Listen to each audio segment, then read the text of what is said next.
Doon lang kayo sa mismong dulo. Dulo. Ano po yung pangalan mo? Rodolfo po. Rodolfo, ito po yung nawala po ng 2 dekada dito sa Gapan. 2 dekada po kayong naging palaboy sa Maynila. Buti nakabalik pa kayo dito. Buti nga po, nihingi nga po trabaho doon. May naghatid po sa inyo dito o... Wala, ako na po, nihingi ako po, napalimusan ko po, inipong ko. Kaya umuwi ako po. Buti sinakay kayo ng bus, ano? O nilakad nyo lang din? Hindi po, 200 na po ba ito? Ba't ang tagal naman? 2 dekada? Stel po. Hindi kayo nakaipon ng 200 pesos para makauwi ng Gapan? 2 dekada.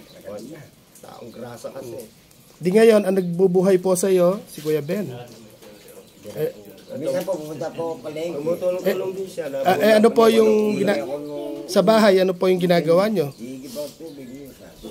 Minsan lang kayo mang-igib, dapat masipag, hindi pwede yung tatamad-tamad. Pinangiigib ka pa ng tubig, Kuya Ben. Siya kasi kulang na isang paan niya, kailangan ikaw kompleto, dapat masipag. Ala ka naman napangasawa sa Maynila. Parang may diferensya isang mata mo.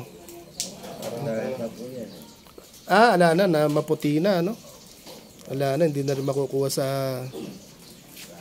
Kayong dalawa na lang may buhay na magkapatid? Dapat kami, nasa Manila yung isa, nasa Cavite yung isa. Paano ang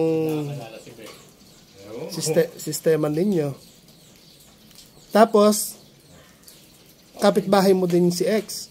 Yun po, sa mga ninang po ni Kuya Ben, Ma'am Aweng, ito po yung kwento.